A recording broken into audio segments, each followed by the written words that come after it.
Enzo Fernandez is set to miss the rest of the season, and we discuss the latest news surrounding Pochettino's future at our football club.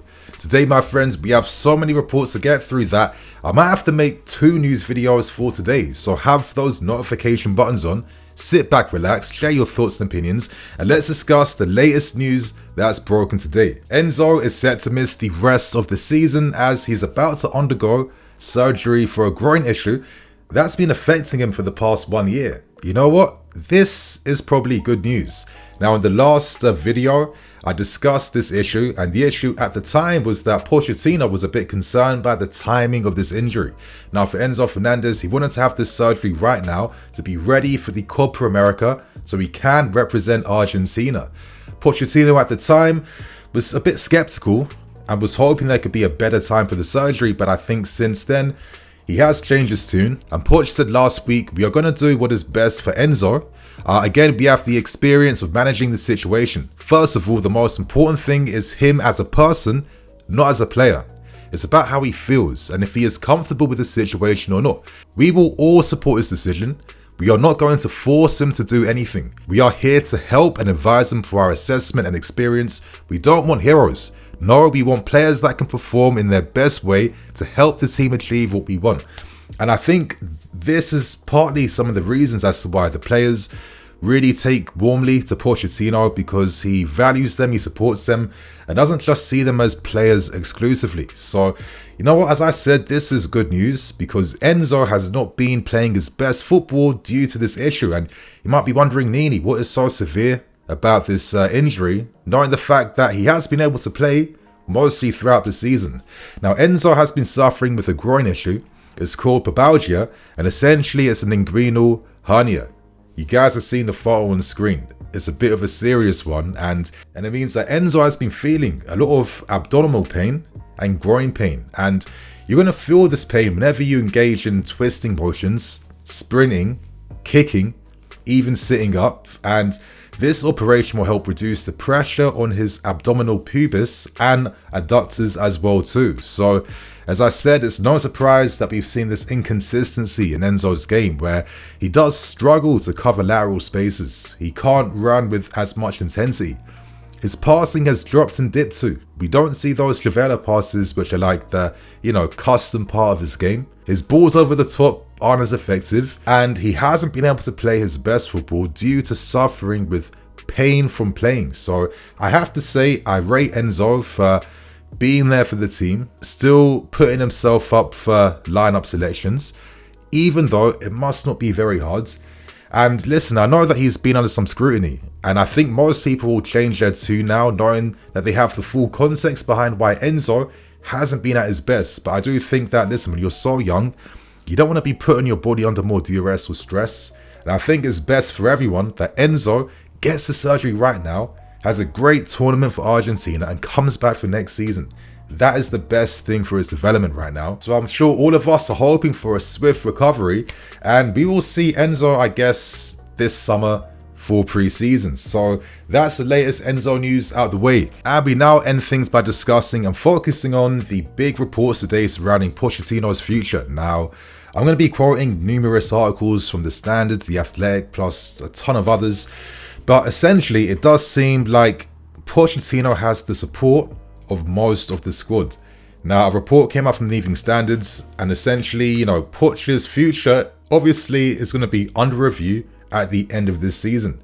Now, his main objective this season was to get us back into the Champions League to secure a top 4 position. Obviously, he's failed that, but there are circumstances, there is context, and from Pochettino himself, he feels like right now, clinical decisions must be made this summer. And I'd imagine that's going to involve Poch getting the players that he wants.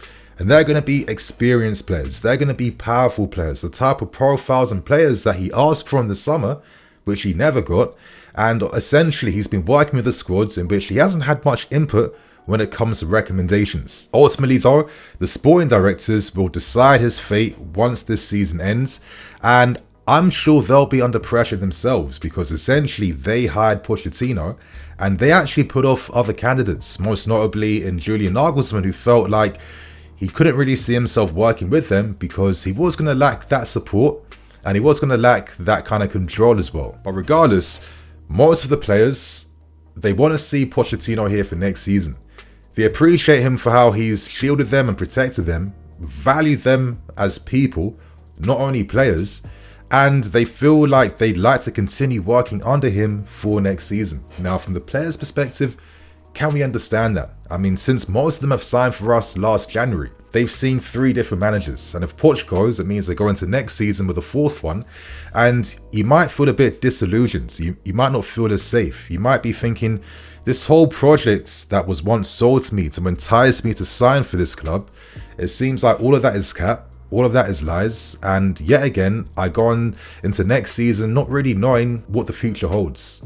It's a new system, new approach. I have to win over another manager, and for players who are still developing, who are still young, listen, these guys aren't 26, 27, 28, where they've been there, they've done that, this is easy for them.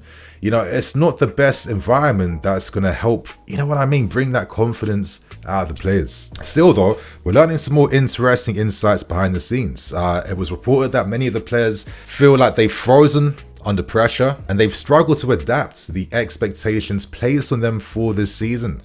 Now that's a mad one, right? Does that make sense? I mean, nearly every player we signed, most came from mid-table clubs or from like smaller clubs. I respect them, obviously, your Benficas, your PSVs, of course, they're still big European football clubs, but come on, let's be realistic. The expectations and pressure placed on you when you're playing for a top 4 club, a powerful club like us, where there's scrutiny, media attention, all eyes are on you.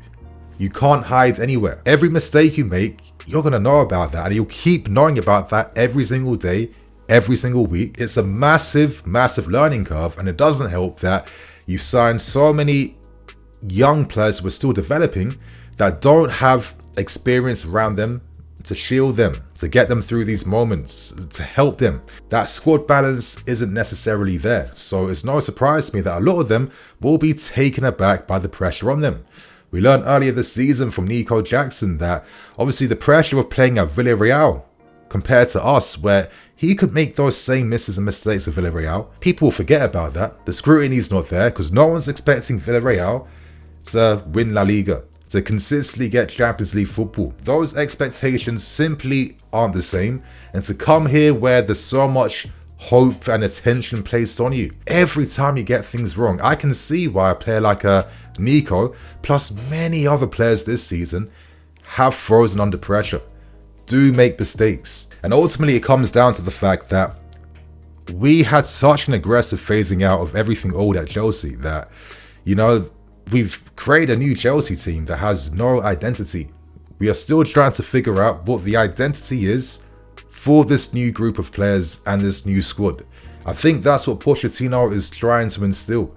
It would be easier if there were players from before that already knew what those expectations were, and they helped the younger guys and helped transition them into understanding this is what Chelsea is. Because listen, a lot of fans feel today that they don't necessarily feel that spirit in the team, which makes a lot of sense because essentially we're still a squad of strangers that have been assembled over an 18-month period. And I say this because another report mentions that there's this feeling that there are some cliques within the squads, and a lot of that is due to the language barrier. Now, from my head, I can imagine most of the Spanish speakers, your Nicos, Enzos, Caicedos, Cucurelles, Sanchez's, etc., they're gonna naturally click up, right? The English guys will click up. The guys that have been here before will click up. I can get that. Listen, I'm not saying that at big clubs all the players are best friends with each other, no. But to form that relationship and understanding, that togetherness where, you see it translated on the field. I'm going to eat up an extra 5-10 yards on the pitch because I see you're out of position. I'm going to be there for you. Whereas if that spirit isn't necessarily the same, if you see that your man is making a mistake, you're thinking, I don't have to cover for that. That's not my job. This is the issues that can come when you haven't fully patterned that togetherness and spirit within a team. So these are the details that simply have to be addressed, right? And obviously for other things we're learning too, some players feel like Poch has been too soft on inconsistent players. Now that's also pretty interesting. Again, I'm speaking from my dome, but I'm looking at Mikhailo Mudryk where, You know, he's had some inconsistencies. He still gets opportunities to shine, gets those first team starts, and he isn't necessarily taking advantage of them all the time, right? I'm working with a guy who doesn't necessarily have a football brain.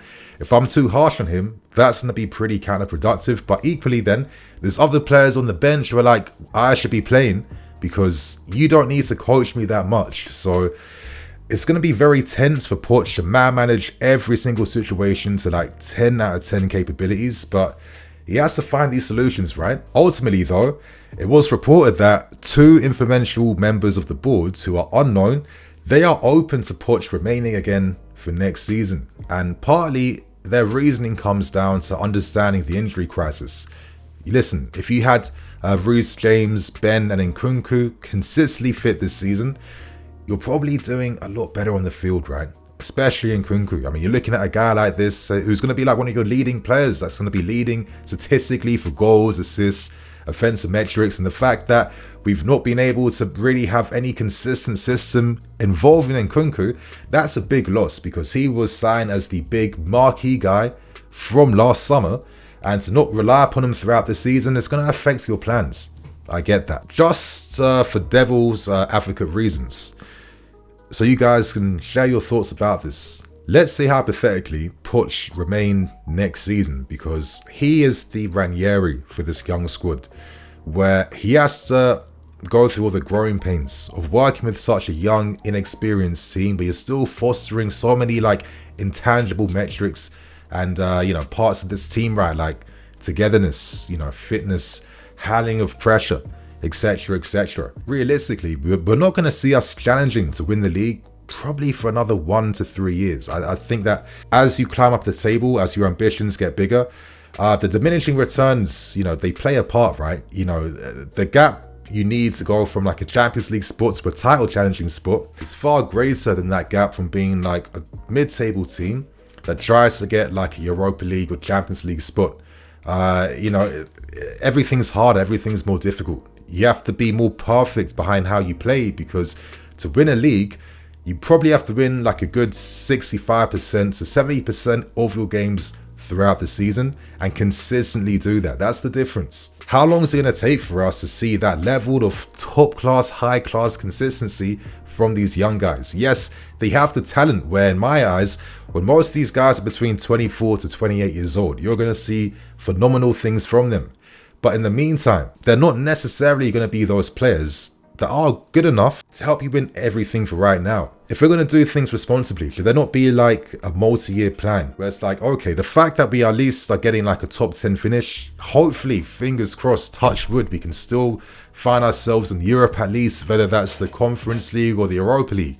At least that's like a small little like foundation that you're building and take it into next season. Let's say hypothetically Pochettino next season can get us into a European spot in the Champions League. Maybe you then decide, okay, you know what, thank you for working with this the squad in this stage of their development, but right now we need a different manager now that can now help them become those winners, and this is why I discussed those parallels between like a Ranieri and a Jose Mourinho, where Ranieri, he was working with all the difficulties of a young team, but Mourinho came in and he was able to work with winners, and he was able to work with a different team at a different stage of their development, and that's how we pushed on to become the club that we became. Let's say Pochettino gets listened to, gets heard, those clinical decisions get made where we sign experience, but like 3-4 top quality experienced guys who are pre-peaking, like an Osimhen, I don't know, Lautaro Martinez, other players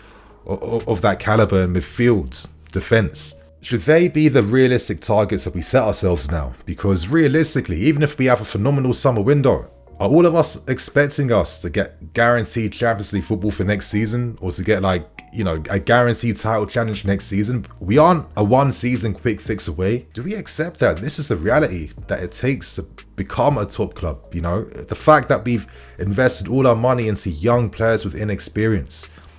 Do we do right by them and look to invest in them properly? And could investing in them properly involve keeping Pochettino, who's already done positive work with some of these guys to the point that the squad feel connected to him? Would it be better for them to have Poch here just for like the developmental stages of their careers, before he gets phased out for the next big manager. Again, that's my devil's advocate food for thought, because listen, if you ask my opinion, would I like to see another manager next season? Probably yes. And listen, I understand and sympathise with the injuries. I can imagine that's going to kill your tactical preparations. We've seen Poch switch things up so many times throughout the season. It never helps that you don't have, consistency in your squad to rely upon. I get that. But then ultimately I look at other decisions as well, like maybe the lack of a development of style. And I think that at times, I understand that we're a team that has to outscore our opponents to win. But it seems like he's focusing too much on us being a naive team. And then my worry is, what is there to really take from this season into next season? We only play to create chances. We play like kids in a way, very naive, incredibly open, no compactness, no structure. We haven't seen any small improvements in this type of style. But ultimately, I don't see the man management from Pochettino to try and take that pressure away from the inexperience in this team. For example, the Arsenal game recently really just illuminated all our issues. There was no game plan to nullify or try to reduce the threat of their best players. We only had one way to play, and that was regularly getting exposed and taken advantage of by Arsenal. We were constantly open out wide. Whenever we our goals up, do you see Poch make the quick substitutions to maybe add another midfield player on to drop our lines back, to at least do everything in his power to maintain that lead? There seems to be too much of an acceptance that this team is young and he's just kind of going through the motions at times. Personally, I feel like every time I've seen a game, the aspects in which I'm not expecting perfection, but I'm expecting a lot better than some of the naivety and some of the really poor pieces of play that I've seen this season under him. And this is what makes me worried about the future. What are these players necessarily about to improve upon under him?